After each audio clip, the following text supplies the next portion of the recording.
Saludos, estimado alumno. Bienvenido al taller de Electrónica Digital 2. Es el taller de la práctica. Bueno, mi nombre es Fabián Juárez y me tomé el trabajo de realizar este video para orientarte, para que puedas realizar el trabajo integrador de este taller. Bueno, arranquemos entonces. ¿Qué temas es lo que necesito que aprendas en este taller y que veamos y que podamos resolver? En primer lugar, en este taller vemos principalmente lo que es programación de microcontroladores. Quizás ya tengas algo de idea de qué se trata. Recuerdo que hay una materia también de aula que se llama Electrónica o Técnica Digital 2, donde se ve también lo que es microcontrolador y microprocesador. Se ve todas las arquitecturas y demás. En este caso, para el taller, vamos a ver solamente lo que es microcontroladores y vamos a apuntar directamente a la práctica y algo de teoría. Bueno, ¿qué sería un microcontrolador? La palabra en sí, micro, nos da la idea de algo pequeño y controlador es un dispositivo que es capaz de controlar cosas. Entonces, para poder responder esto, vamos a explicar primeramente que hay dos o más empresas dedicadas a la fabricación de microcontroladores. Acá en pantalla puedes ver que tenemos, por ejemplo, este tipo de empresa, Microchip, que fabrica chips en este encapsulado, pero también vienen en diferentes encapsulados, ¿no? También tenemos la empresa de Atmel, que fabrica microcontroladores también. Bueno, un microcontrolador entonces sería como una pequeña computadora que tiene allí integrado muchos circuitos electrónicos. Esta computadora es programable y es capaz de ejecutar órdenes que han sido previamente programadas por un usuario. En este caso seríamos nosotros los que vamos a tener que entender cómo trabaja internamente ese microcontrolador para poder darle las órdenes y resolver algún problema que nosotros queramos resolver. ¿Dónde tenemos el campo de aplicación de los microcontroladores? Bueno, yéndonos a un lugar más cercano como el hogar o el lugar donde nosotros nos movemos, vamos a encontrar que prácticamente en la mayoría de los electrodomésticos hay un microcontrolador allí. Por ejemplo, vemos que en los televisores, en los robots, por ejemplo en las aspiradoras, en un microondas, en un lavarropa, en una impresora, en los autos, tenemos incorporado ahí un chip que se le ha programado y que cumple una tarea específica allí. Entonces, donde haya un equipo que tome decisiones, lea también los sensores y controle algo, entonces es seguro que ahí va a haber un microcontrolador. Los campos de aplicación entonces serían el área automotriz, control de motores, por ejemplo el airbag, el ABS. Para eso se utilizan justamente estas mini computadoras que tienen una tarea específica. En la industria, por ejemplo, en las máquinas, en los PLC se utilizan los sensores. En electrónica de consumo y de hogar tenemos, como habíamos dicho recién, en los electrodomésticos, domótica, etc. También tenemos en la parte de comunicaciones o el Internet de las cosas, que son dispositivos que se conectan de forma inalámbrica. En medicina y en salud también vamos a tener sistemas que son capaces de tomar mediciones a través de sensores de los parámetros, por ejemplo, de las personas, como la temperatura, el ritmo cardíaco, actividad neuronal, etcétera, ¿no? Y por último tenemos en el área de la robótica y educación. Ahí vamos a tener diferentes kits que permiten también a ustedes como alumnos poder programar microcontroladores para manejar robots. Bueno, hay diferentes tipos de fabricantes, tanto de microcontroladores como microprocesadores. Bueno, hasta aquí todavía recién estamos vislumbrando, viendo qué es un microcontrolador, quién lo fabrica y demás, ¿no? Pero también paralelamente quiero que veamos los microprocesadores y hacer una comparativa. Por ahora sabemos entonces que para el caso de los microcontroladores hay empresas como Microchip, Atmel y también tenemos Freescale. Para el caso de los microprocesadores hay empresas multinacionales muy grandes como por ejemplo AMD, Intel y Motorola, que son las dedicadas a construir este tipo de chip. Ya vamos a explicar también qué diferencia hay entre un microcontrolador y un microprocesador. Bien, entonces, para poder hacer un poquito de repaso, quisiera que entendamos que el microcontrolador tiene una parte que vendría a ser el hardware y la otra parte que es el software. El hardware viene a ser toda la parte física que nosotros podemos tocar de ese dispositivo. En cambio, el software viene a ser los programas, las órdenes que nosotros tenemos que descargarle en la memoria de ese microcontrolador o microprocesador para que las pueda ejecutar. Entonces, desde ese punto de vista, podemos dividir al microcontrolador en una parte tangible y una parte intangible. Bueno, el hardware de una computadora, por ejemplo, va a tener una posibilidad de comunicarse con entradas y con salidas. Ahora vamos a tratar de entender lo que es el microcontrolador, también en términos de la filosofía con la que fueron construidos estos chips. Bueno, como verán, acá tenemos una computadora en el centro y vamos a ver cómo interactúa una PC con el medio, con las entradas y con la salida. Por ejemplo, en el caso de una computadora, por sí sola no nos serviría si no le conectamos dispositivos de entrada y salida. Entonces, tendríamos, por ejemplo, como dispositivos de entrada, un teclado, un joystick, un mouse, y hay diferentes tipos de dispositivos que le van a aportar información a la computadora, la cual va a procesar esa información y en función de eso va a manejar los periféricos de salida. Seguramente se te vendrá en mente qué dispositivos de salidas podemos estar hablando en una computadora. Bueno, tendríamos como dispositivos de salida un monitor, una impresora, un parlante. Te recuerdo que en lo que sería la pantalla, vos vas a tener ahí la información que saca la computadora hacia un dispositivo como una pantalla. O también podemos sacar información desde la PC hacia una hoja de papel mediante una impresora. Por eso se le llama dispositivos o periféricos de salida. Ahora, si esto lo comparamos con un microcontrolador, la cosa no cambia mucho. Puedes ver aquí que tenemos un microcontrolador, que es un chip que en vez de conectar directamente un teclado, un mouse, vamos a conectar lo que se llaman sensores. Estos dispositivos lo que va a hacer es aportar la información de entrada a este chip. El chip lo que va a hacer es procesar esa información y bueno, en función a eso, nosotros con el programa que le descarguemos podemos hacer que controlar cosas.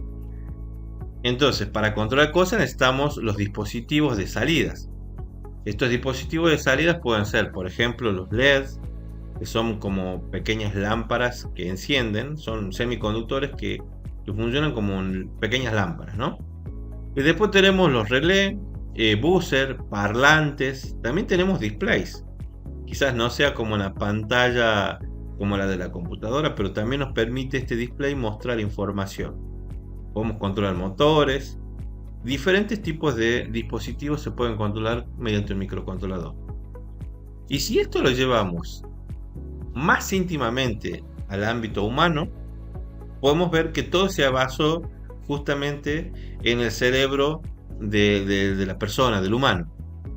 Por eso pongo acá una imagen de una persona versus la PC. Si puedes ver, acá hay un cerebro que es el que va a controlar o el que va a procesar las señales que vienen del exterior. Sabemos que nuestro cerebro, para poder interactuar y entender el mundo que nos rodea, usa sensores. Por ejemplo, la vista puede también utilizar el oído, puede utilizar el olfato, el gusto, el tacto, etc.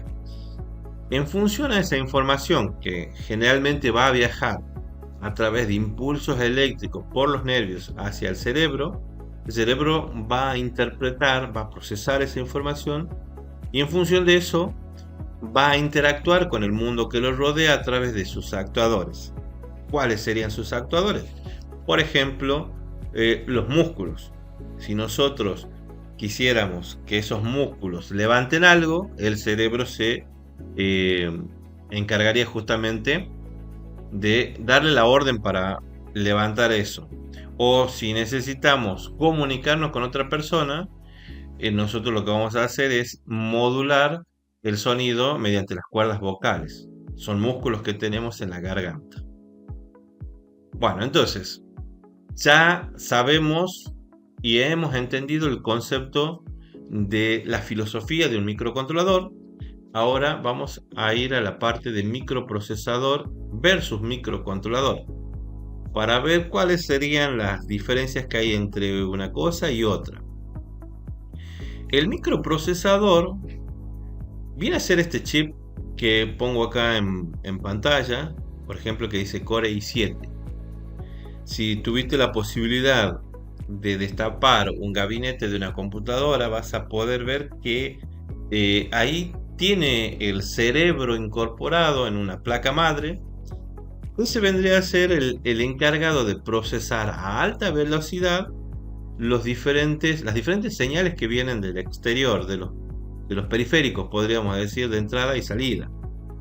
Pero este cerebro no puede funcionar por sí solo. Es un chip nada más, pero que le faltan diferentes cosas para poder trabajar. ¿Qué es lo que le faltaría? Por ejemplo, una memoria, ya que el microcontrolador no tiene memoria. Y eso lo podemos ver en la misma placa madre conectada. Tendríamos un chip como el que está acá. Es una pequeña placa que se inserta y lo va a dotar de memoria RAM. Más adelante vamos a ver qué es una memoria RAM.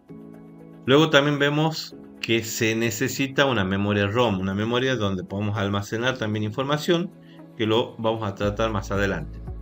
Y después vienen los periféricos de entrada y salida, que esos se manejan a través de unos chips especiales que permiten que la información entre o salga hacia el cerebro mediante estos dispositivos.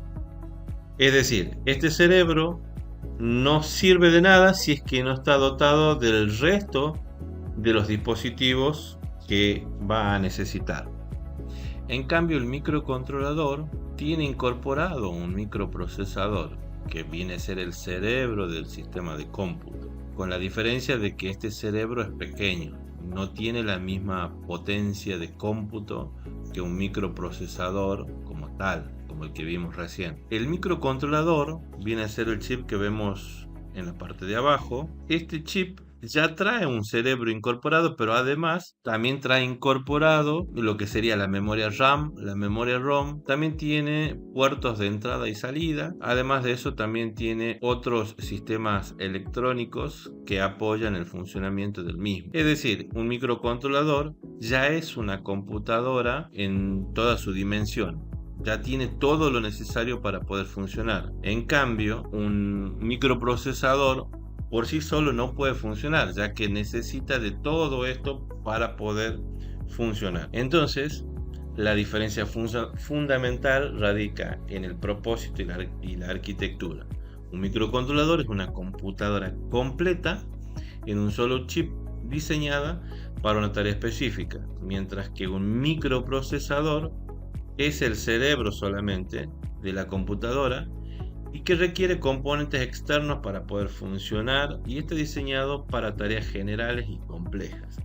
Acá vemos una imagen de solo un cerebro conectado mediante cables a diferentes dispositivos.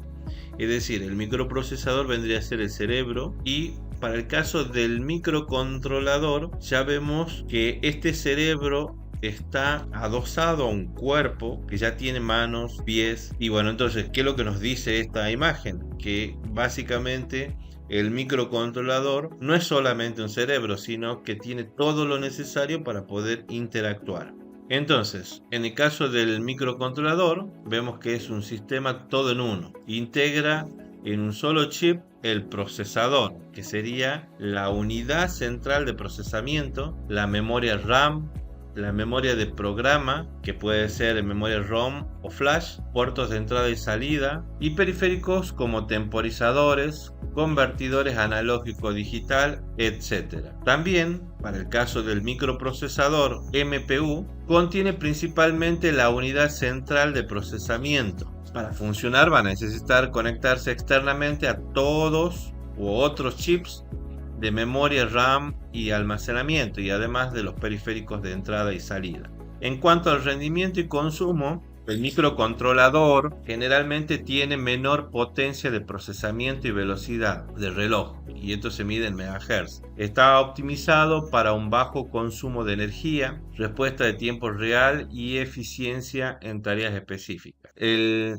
MPU, el microprocesador, ofrece un alto rendimiento y velocidad de reloj en gigahertz para manejar grandes cantidades de datos y tareas complejas simultáneamente, lo que conlleva un mayor consumo de energía. Ahora, en términos de costo y tamaño, el microcontrolador suele ser mucho más barato, es económico y de tamaño pequeño. En cambio, el microprocesador va a ser un chip bastante más grande y de un costo mucho más elevado. Para entender un poco más la funcionalidad interna del cerebro, que es el microprocesador, que internamente lo tiene el microcontrolador, sabemos que el procesador internamente tiene una ALU, que sería la unidad aritmética lógica, una unidad de control, y además tenemos el apoyo de la memoria interna. Esta memoria que necesita este cerebro va a alojar allí lo que sería el programa que ustedes van a ir realizando para poder darle las órdenes a este dispositivo. El cerebro va a interactuar con las entradas y va a poder enviar datos a la salida. Entonces, este cerebro de la computadora viene a ser el hardware que está dentro del ordenador u otros dispositivos programables que interpretan las instrucciones de un programa informático mediante la realización de las operaciones básicas, aritméticas, lógicas y de entrada y salida del sistema. Está formado entonces básicamente por la unidad de control, la unidad aritmética lógica y la memoria donde almacenamos el programa. Ahora bien, la ALU, que es la encargada de realizar las operaciones matemáticas y las operaciones lógicas. Las operaciones matemáticas que puede realizar este chip serían sumas, resta, multiplicación, división, radicación, etc. Vamos a tener diferentes tipos de operaciones, pero también pueden realizar operaciones lógicas, como por ejemplo una negación, operaciones AND o NOT. La unidad de control es lo que va a coordinar, decodificar y ejecutar las instrucciones que están almacenadas en la memoria. Sería como el director de la orquesta de todo el cerebro. Vamos a tener una parte que se dedica a hacer operaciones matemáticas y lógicas, y después tenemos un coordinador que es el que se dedicará a primero leer línea por línea y ejecutar las instrucciones que el usuario le dejó en la memoria. Ahora hagamos una comparativa entre la memoria humana, o por lo menos entender cómo trabaja la memoria humana. La memoria humana entonces es una función del cerebro que permite al ser humano adquirir, almacenar y recuperar información sobre distintos tipos de conocimientos, habilidades y experiencias pasadas. También podemos dividirla en memoria de largo plazo y memoria de corto plazo. Es decir, en nuestro cerebro nosotros disponemos de diferentes categorías de memoria. Una que nos permite recordar cosas a corto plazo, y hay otras que quedan almacenadas en nuestro banco de memoria de largo plazo.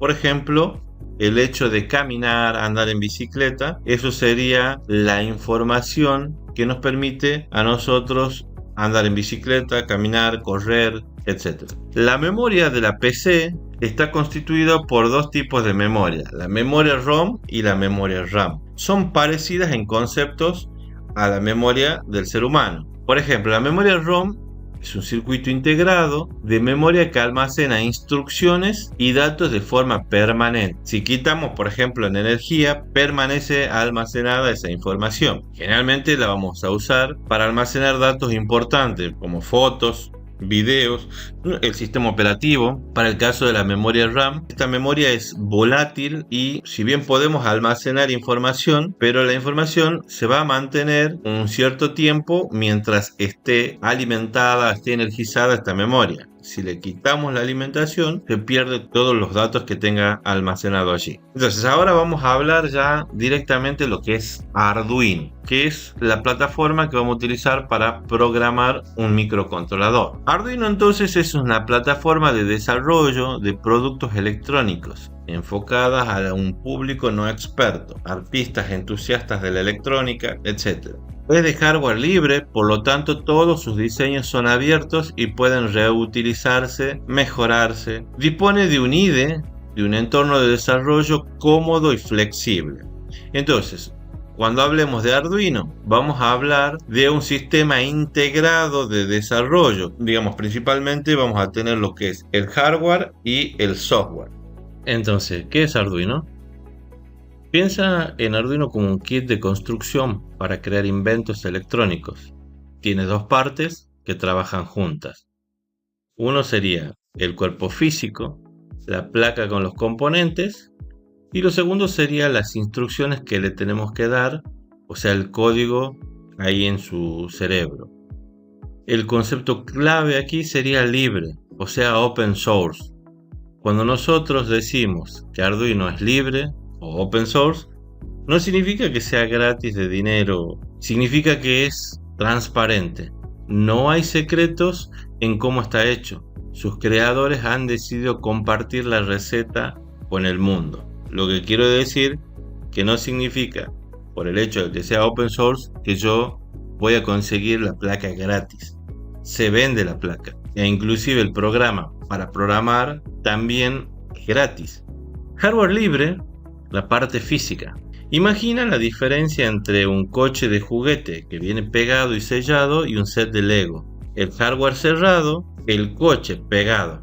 Puedes jugar con él, pero si quieres saber cómo funciona el motor por dentro, no puedes abrirlo sin romperlo. Solo la fábrica sabe cómo hacerlo. Y hardware libre, por ejemplo, podría ser un set de Lego. Cuando compras Arduino, es como si te dieran la caja de piezas y también el manual exacto de cómo la fábrica lo armó. ¿Qué te permite esto?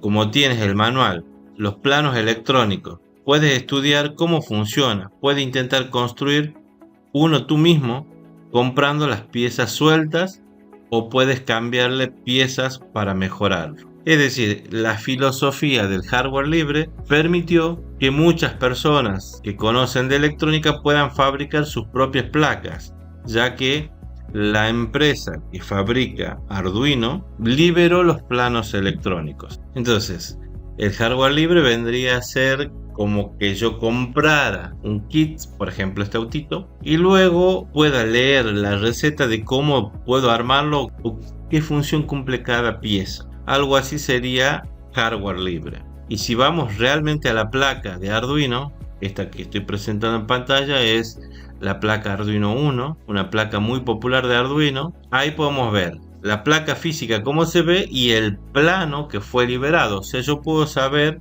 todo acerca de la conexión de esta placa. Y software libre, ahora pensemos en la diferencia entre un libro impreso y un documento compartido en Google Docs, donde todos pueden editar. Software cerrado sería un libro impreso, por ejemplo. Tú solo puedes leer la historia final y no puedes ver los tachones, las correcciones que hizo el autor, ni puedes cambiar el final si no te gusta. El software libre, el documento compartido, el programa que usamos para escribir el código en Arduino es abierto. ¿Qué permitiría esto? Puedes ver exactamente cómo están escritas las palabras que hacen funcionar el programa. Si encuentras un error de ortografía, un bug, puedes corregirlo tú mismo. Si quieres añadir un capítulo nuevo, puedes escribirlo y compartirlo con los demás. Esta filosofía de software libre ha posibilitado de que muchos programadores puedan ir mejorando toda la plataforma de Arduino. Es así que la comunidad de Arduino creció enormemente y se hizo tan popular este sistema de Arduino que hoy en día se consigue prácticamente en cualquier casa de electrónica una placa de Arduino. Ahora veamos algunos ejemplos de proyectos realizados con Arduino.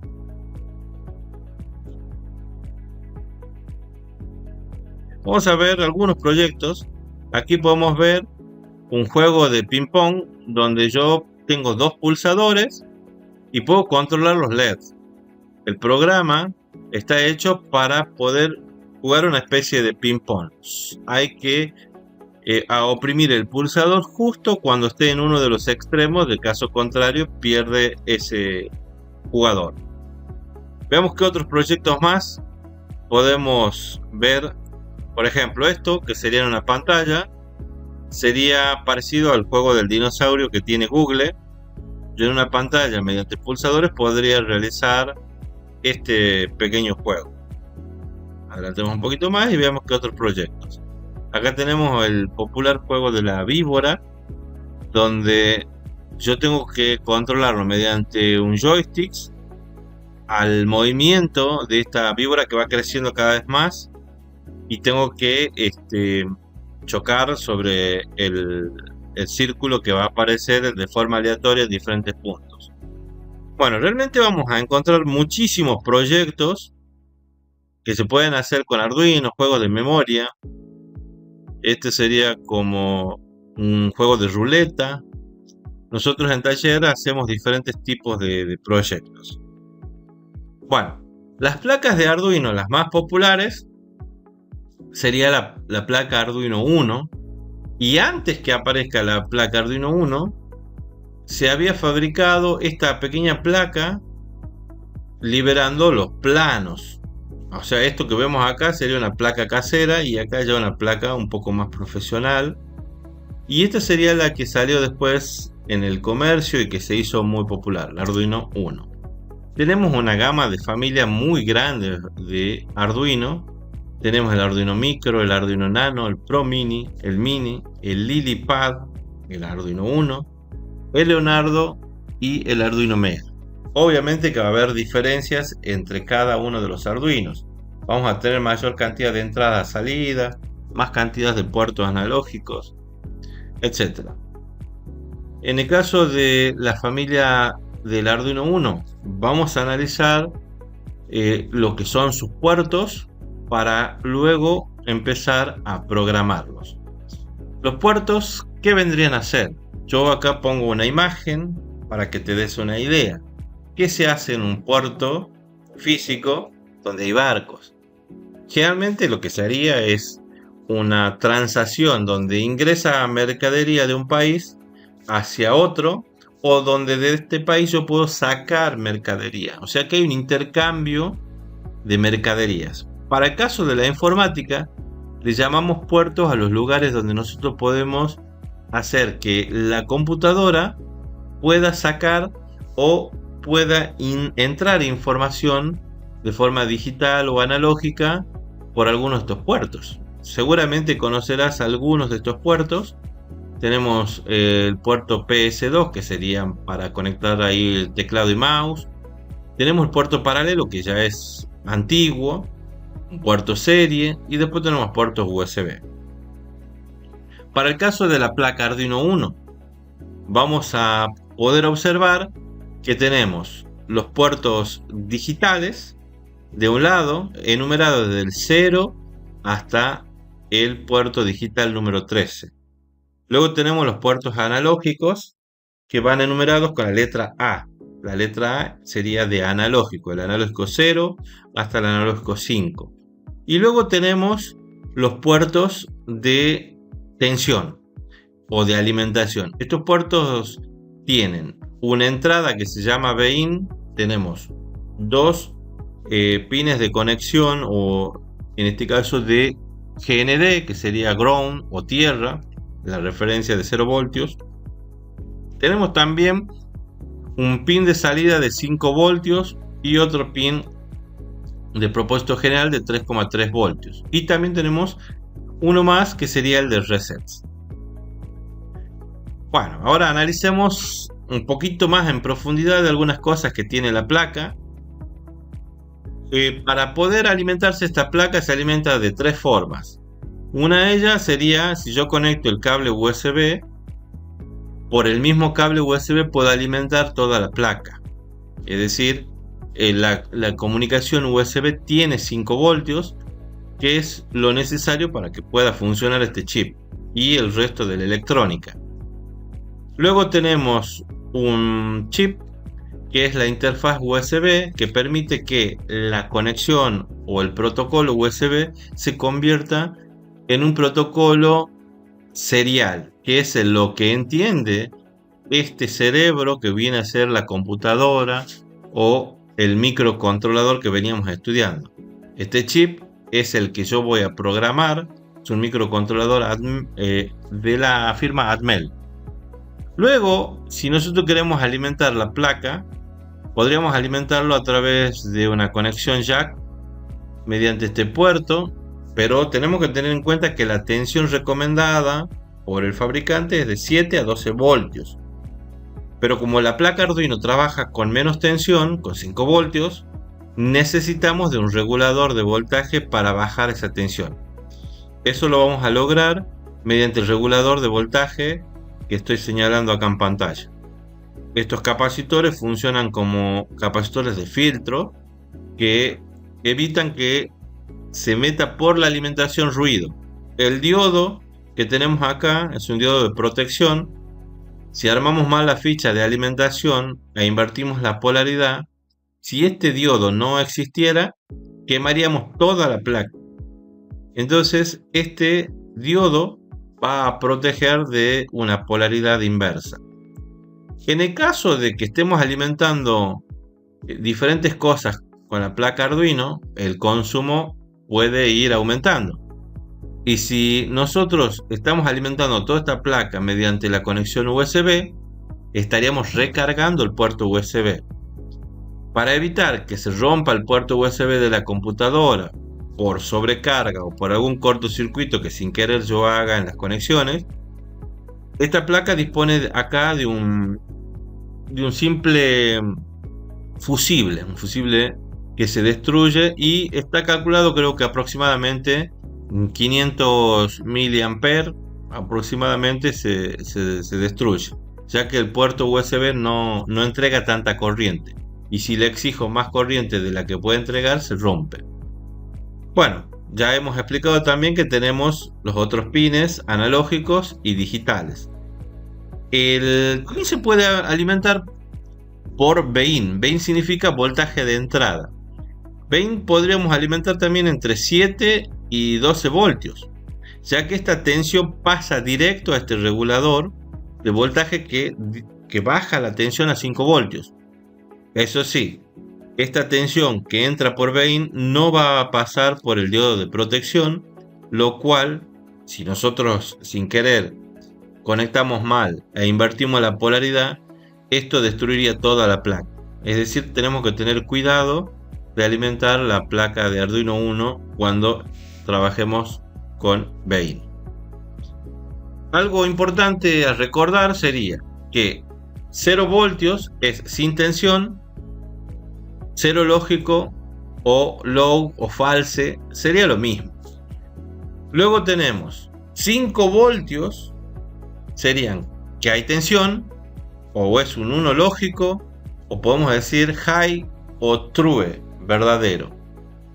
Esto sería una señal digital, donde los valores de tensión existentes van a estar comprendidos siempre entre estos dos márgenes, entre 0 y 5 voltios. Bueno, vamos a ver ahora el entorno de programación que podríamos trabajar nosotros en el taller. Uno podría ser un entorno visual y otro es usando el IDE, que es un entorno de desarrollo donde se escribe las secuencias de datos, o mejor dicho, las secuencias de instrucciones que debo darle a ese cerebro del Arduino. Entonces, tenemos las dos opciones. En el taller de forma presencial, yo me inclino siempre para enseñar programación escrita. Pero para esta situación, para este caso, vamos a explicar solamente lo que sería la programación gráfica. Es decir, vos vas a tener unos bloques para conectar o interconectar, bloques de instrucciones, los cuales ya te voy a explicar cómo lo vamos a utilizar. Y después tenemos, en aula estábamos empleando lenguaje escrito. ¿Qué ventaja tenemos con el entorno visual? Que la curva de aprendizaje es rápida, permite concentrarse en los algoritmos sin pensar en la sintaxis, pero vamos a tener ciertas limitaciones a la hora de programar.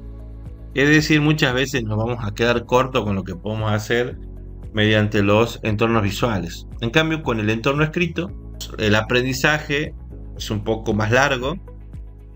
La curva de aprendizaje es, como te digo, mucho más largo. Tenemos mayor libertad de programación. Tenemos la potencialidad de usar muchas librerías. Y lo malo que puede tener el lenguaje escrito sería los errores de sintaxis, que hacen que muchas veces cuando escriba tenga que depurar mi programa porque cometí algún error. Bueno, lo que vamos a tratar de hacer ahora sería programar esta placa. Pero antes de hacerlo, voy a crear otro video donde te explique cómo utilizar el entorno gráfico y cómo trabajamos con el entorno de programación gráfica. Hasta acá llegamos con el video. Espero que haya sido claro, y si tienes algunas dudas, puedes hacer las consultas pertinentes por el aula.